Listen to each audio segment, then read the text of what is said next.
ভোরের প্রথম কিরণটা জানালার ফাঁক গলে ঘরে ঢুকতেই নিঃশব্দে বদলে যেতে লাগলো পুরো পরিবেশটা।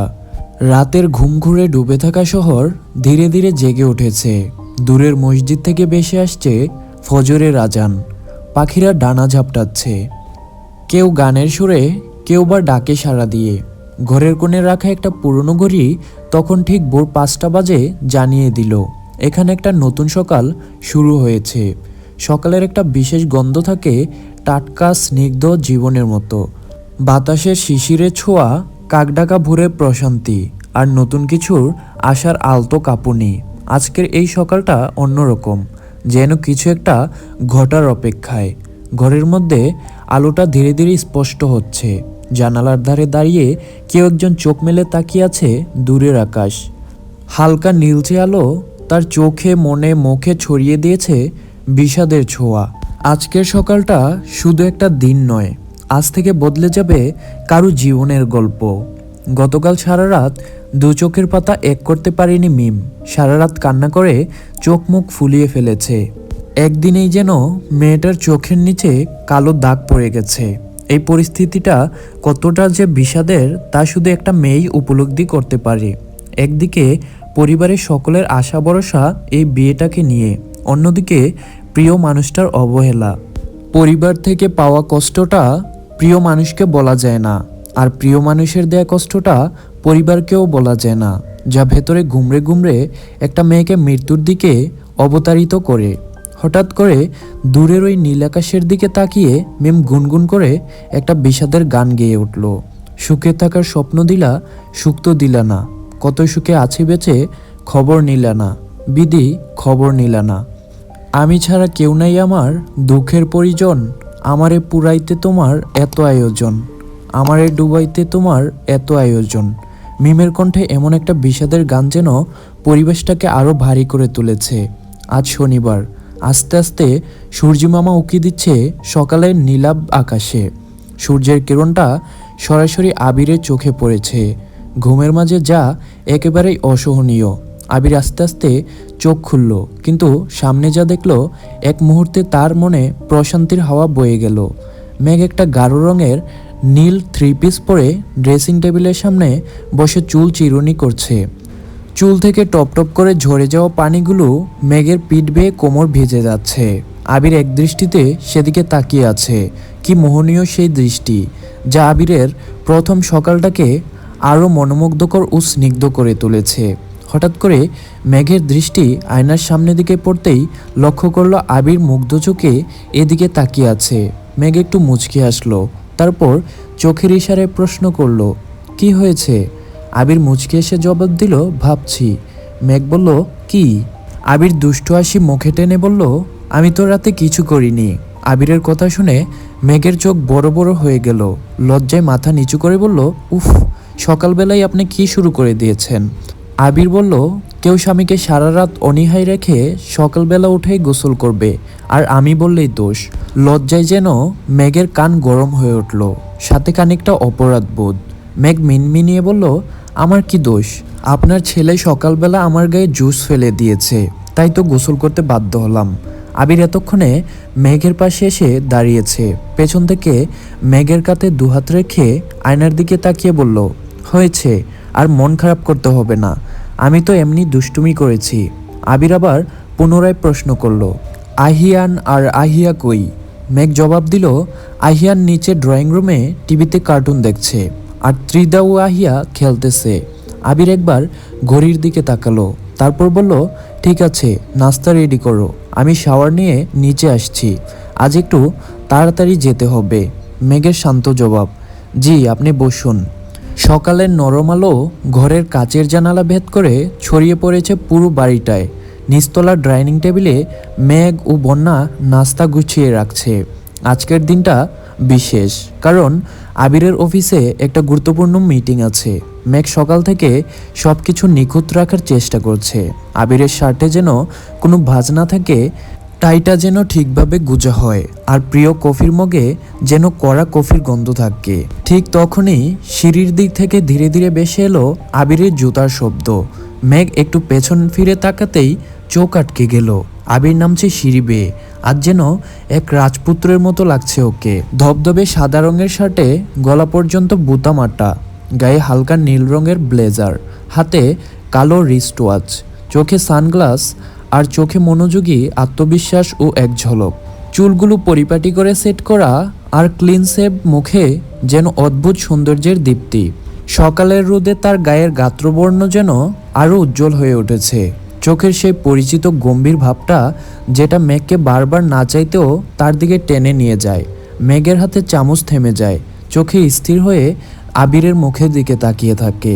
সে হাঁটাটা, সে উপস্থিতি, সবই যেন প্রতি মুহূর্তে নতুন করে প্রেমে ফেলে দেয়। আবির নিচে নেমে এসে এক ঝলক তাকায় মেঘের দিকে, ঠোঁটে সামান্য এক চিলিতে হাসি, ফিসফিসিয়ে বলল, কি হলো, এমন করে তাকিয়ে আছো কেন? মেঘ যেন হঠাৎ বাস্তবে ফিরে এসে লজ্জায় লাল হয়ে যায়। আস্তে আস্তে বলল, এই কিছু না, আজ একটু বেশি হ্যান্ডসাম লাগছে, মনে হচ্ছে সেই পুরনো আপনি। আবির হাসলো। আবিরকে দেখে আজ মেঘের পুরনো স্মৃতিগুলো মনে পড়ে যাচ্ছে, সাথে পুরনো সেই চিরপরিচিত গান। আরে ভাইয়া, তোমাকে তো আজকে অনেক হ্যান্ডসাম লাগছে। তানবীরের কণ্ঠে ধ্যানভঙ্গ হলো মেঘের। তাকিয়ে দেখলো আবির গিয়ে তার চেয়ারে বসে পড়েছে। আলী আহমেদ খান হাসি মুখে বলল, দেখতে হবে না ছেলেটা কার, আমিও এক সময় এত হ্যান্ডসাম ছিলাম। আলী আহমেদ খানের কথা শুনে ড্রয়িং রুমের সবাই যেন হাসির ঝর্ণা বইছে।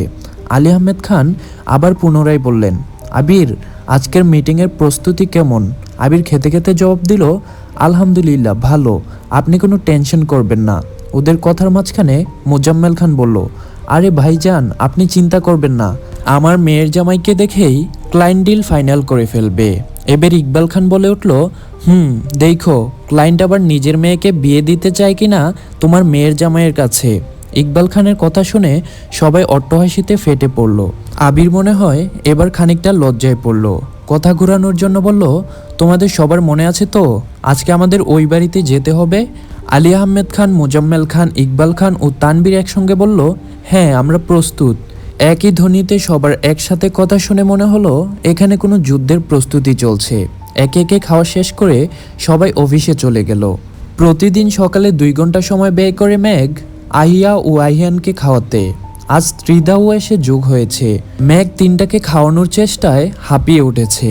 আহিয়ার নানান বাহানা খাবার না খাওয়ার, সারাক্ষণ বাহানা দেয়, মাম্মা আমি পাপার সাথে খেয়েছি, যা চরম ভুল কথা। প্রতিদিন সকালে অফিসে যাওয়ার আগে সবাই যখন ডাইনিং টেবিলে খেতে যায়, আহিয়ান, আহিয়া ও ত্রিধা ওরা খেতে পারুক আর না পারুক, ওদের একটাই উদ্দেশ্য, নিজেদের চেয়ারগুলোতে বসে পাপ্পা, দাদু, নানুদের সাথে গল্প করা।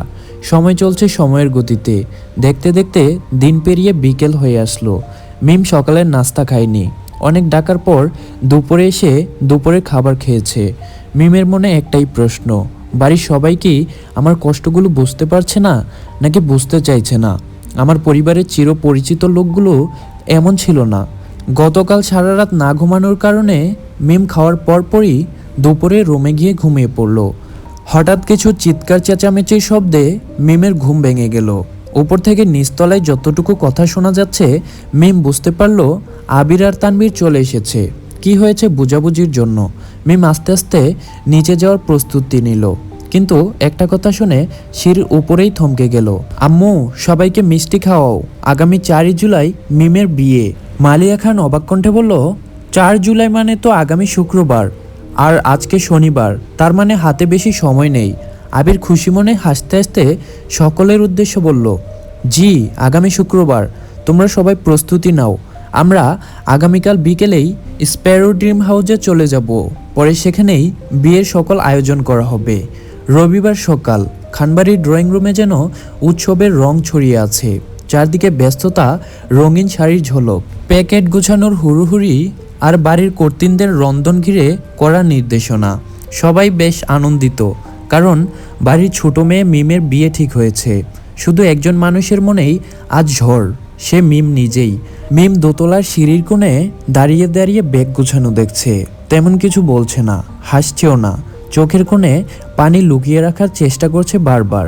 মিমের মা আকলিমা খান এগিয়ে এসে বলল, মা মন খারাপ করিস না, তোর নতুন জীবন শুরু হতে যাচ্ছে। কত মেয়ে এই দিনটার স্বপ্ন দেখে। মিম কষ্ট চেপে রেখে একটুখানি হাসি আনার চেষ্টা করলো, কিন্তু ভেতরটা চেপে ধরে আছে। কারণ সে জানে বিয়ে তার জীবনের সবচেয়ে বড় ভুল হতে চলেছে। চারপাশে কেউ বুঝতে পারছে না কিছুই। তানবীর, আবির, মেঘ, বন্যা সবাই মজা করছে। আহিয়া ও ত্রিদা সুটকেসের ওপর চড়ে বসে আছে। আহিয়ান দাঁড়িয়ে আছে পাশে। বাচ্চারা তো ড্রিম হাউসের কথা শুনেই উত্তেজনায় কাঁপছে। আবির হাসতে হাসতে বলল, এই যে আহিয়ান, তুমি আহিয়া ও ত্রিদাকে সুটকেসের ওপর উঠতে দিলে কেন? আহিয়ান বলল, আমি বলছি উঠতে, সে নিজেই উঠেছে, আমি আবার কই উঠতে দিলাম? মেঘ হেসে বলল, ওদের দেখে মনে হচ্ছে ওরা ড্রিম হাউসের বরকনে। সবার হাসাহাসির মাঝে মিম চুপচাপ সিঁড়ি দিয়ে নিচে নামছে। একটা বাচ্চাও যেন খেয়াল করে না তার মুখের বিষণ্ণতা। কেউ কল্পনাও করে না তার চোখের পেছনে লুকিয়ে থাকা আরিফের মুখ। আরিফ, যার সাথে 5 বছর প্রেম, যার কথা শুধু মিমের মা আর বাবা জানে। আর আজ তার বাবা মা মিমকে এক অন্য বিয়েতে রাজি করিয়েছে। সময় বদলে দেয় সব কিছু। মিম বারবার শুনছে, কিন্তু তার ভালোবাসা কি সময়ের কাছে হেরে যাবে? দুপুরের আগে খানবাড়ির 4টে গাড়ি একে একে ঢুকে পড়ল স্পেরো ড্রিম হাউসে। বাড়ির সামনে বিশাল বাগান, জগজগে পাথরের রাস্তা আর ফুলে সাজানো ছোট গেট। এই কয়েক বছরে আবির বাড়িটাকে সুন্দর করে গুছিয়েছে। যদিও মেঘ বিয়ের পর আসেনি একবারও। আবির বলেছিল অনেকবার, চলো কয়েকদিনের জন্য ওই বাড়িতে যাই, কিন্তু মেঘ আসেনি। আবির এই বাড়িতে একজন কেয়ারটেকার রেখেছে, যার নাম কুদ্দুস। কুদ্দুস চাচাই সারা বাড়ি ও বাগানের ফুলগুলো রক্ষণাবেক্ষণ করেন। আবির গত কয়েক বছরে স্পেরো ড্রিম হাউসের 2য় তলার কাজ সম্পূর্ণ করেছে। বাড়িটাকে আরও আকর্ষণীয় করার জন্য বাড়ির চারপাশে গড়ে তুলেছে সুন্দর ও মনোরম ফুলের বাগান। বাগানের এক কোণে একটা দোলনা বসানো, আর তার এক পাশে একটা টেবিল সহ কিছু চেয়ার। বাড়ির এক কোণে তৈরি করেছে বাচ্চাদের জন্য কিডস জোন। মালিয়া খান গাড়ি থেকে নিচে নেমেই বললেন, এই বাড়িটার নাম এত সুন্দর কেন রে? Sparrow dream house? কেউ যেন উড়ে যাওয়ার স্বপ্ন দেখে এখানে। তানবীর বলল, হ্যাঁ বড় আম্মু, শুধু স্বপ্নই দেখে না, অনেক সময় কিছু মানুষ সেই স্বপ্নে হারিয়েও যায়।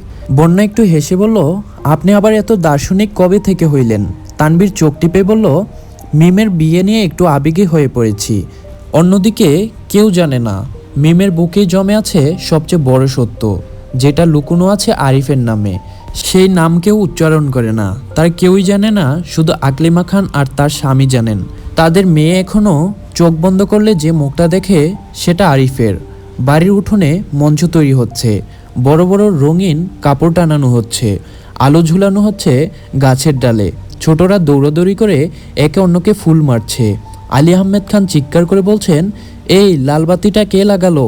নীল আর সাদা বলেছি না? ক্যাটারিনের একটা ছেলে এসে বলল, আমি লাগাইছি খালু যান, রং নিয়ে এত ঝামেলা কেন? পছন্দ না হইলে আমি পাল্টে দিব। আলী আহমেদ খান তেজি কণ্ঠে বললেন, তাড়াতাড়ি পাল্টাও, বাড়িতে বিয়ে, কোনো স্বাধীনতা দিবস না। একপাশে বসেছিল মিম। মিমের মুখে হাসি নেই। আবির তার পাশে এসে ফিসফিসিয়ে বলল, তুই ঠিক আছিস তো? মিম কিছু না বলে মাথা ঝাঁকালো। আবির একটু তাকাতেই বুঝে ফেলল সব কিছু ঠিক নেই, কিন্তু কিছু বলল না। বাড়ির পুরুষরা মিমের বিয়ের উপলক্ষে সবাই সবার কাছ থেকে 1 সপ্তাহের ছুটি নিয়েছে। তানবীর এক কোণে দাঁড়িয়ে কার্টারিংয়ের লোকগুলোকে সবকিছু বুঝিয়ে দিতে ব্যস্ত।